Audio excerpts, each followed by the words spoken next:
2024-25 শিক্ষাবর্ষের একাদশ শ্রেণীতে ভর্তি নিয়ে গুরুত্বপূর্ণ একটা নোটিশ প্রকাশ করা হয়েছে। এই ভিডিওতে নোটিশটি শেয়ার করব। তোমাদের ভর্তির সময়সীমা বৃদ্ধি করা হয়েছে, কতটা বৃদ্ধি করেছে, তারপর ক্লাস কবে থেকে শুরু হবে, ভর্তি হওয়ার পরে তোমার করণীয় কি কি রয়েছে, এই নিয়ে খুঁটিনাটি সকল তথ্য শেয়ার করব। অনেক তথ্য দেওয়ার ট্রাই করব, তো ভিডিওটি সম্পূর্ণ দেখবে। চলো শুরু করা যাক।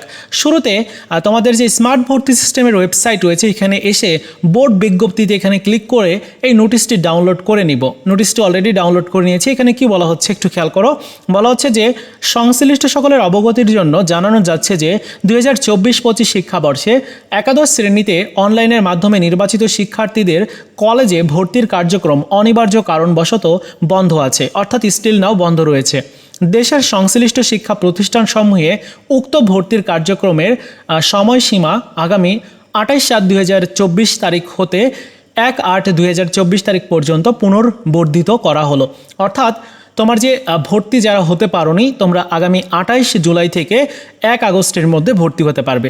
আর তোমাদের ক্লাস কবে থেকে শুরু হবে বলা হচ্ছে যে ভর্তিকৃত শিক্ষার্থীদের ক্লাস আগামী 6/8/2024 তারিখ মঙ্গলবার থেকে শুরু হবে, অর্থাৎ আগামী আগস্টের 6 তারিখ থেকে শুরু হবে। তো এই হচ্ছে নোটিশটির বিস্তারিত বিষয়। তোমরা প্রত্যেকেই আমি জানি যে ভর্তি হয়ে গেছে ইতিমধ্যে। ভর্তির যে আনুষঙ্গিক যে কাজগুলো সেগুলো কমপ্লিট করেছো। এখন ভর্তি হওয়ার পরে তোমার করণীয় কী কী রয়েছে একটু মনোযোগ দিতে হবে। তোমাদের ক্লাস শুরু হচ্ছে কবে? আগামী 6 আগস্ট। ওই দিন তো আমাদের প্রত্যেকেরই কলেজে উপস্থিত হতে হবে, কেননা তোমাদের নবীনবরণ অনুষ্ঠান হবে, এর সাথে কলেজের যে ক্লাস রুটিন রয়েছে সেটিও দেওয়া হবে, সাথে তোমার সিলেবাসটাও দেওয়া হতে পারে। এবং তুমি কোন কোন সাবজেক্ট নিয়েছো একাদশ শ্রেণীতে তোমার পড়ার জন্য, সেই সাবজেক্টগুলোর বইগুলো তোমাকে সংগ্রহ করতে হবে। মানে ভর্তি হওয়ার পরে তোমার যা যা করণীয় সেগুলো বলছি আমি।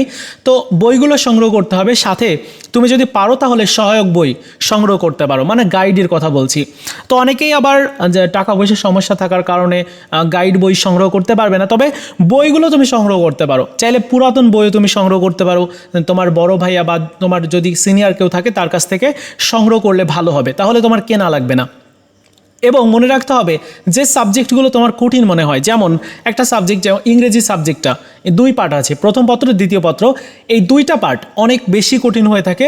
এবং এইচএসসি পরীক্ষাটা তোমার কিন্তু এই এসএসসি পরীক্ষার মতো না, অনেক কঠিন হবে। বিভিন্ন নতুন টপিকস থাকবে, সেই টপিকসগুলো তোমাকে একদম পারফেক্টলি তোমাকে পড়তে হবে।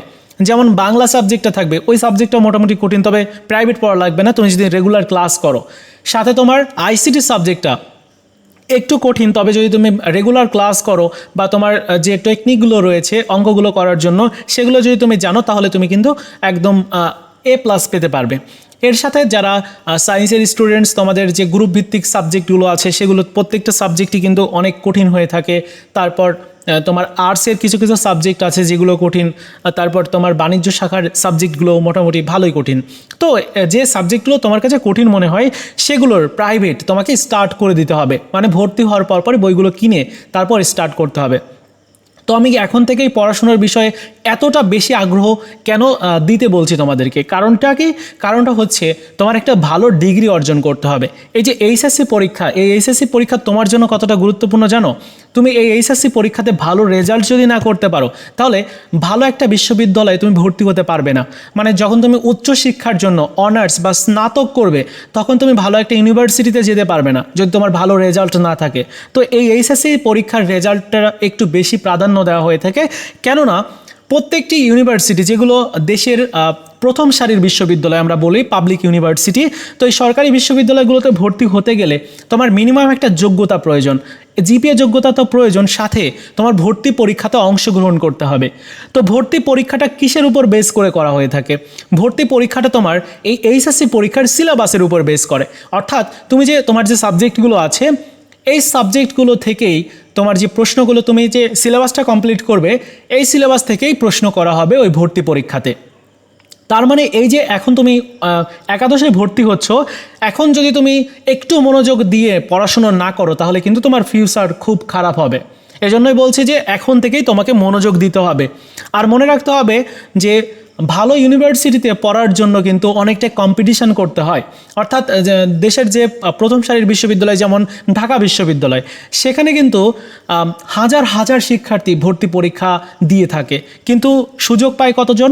সুযোগ পায় দেখা যাচ্ছে যে 5 থেকে 6 হাজার শিক্ষার্থী, আর ভর্তি পরীক্ষায় অংশগ্রহণ করলো দেখা গেল যে 1 লাখ 1.5 লাখ এরকম।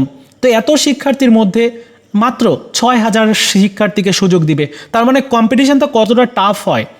এজন্য তোমাকে আগে থেকেই আমি সতর্ক করছি যে এখন থেকে যদি তুমি ভালো প্রিপারেশান না নাও, তাহলে দেখা যাবে ভর্তি পরীক্ষার প্রিপারেশান যখন তুমি নিবে তখন কিন্তু তোমার এই প্রিপারেশান নেওয়াটা খুব ভালো হবে না।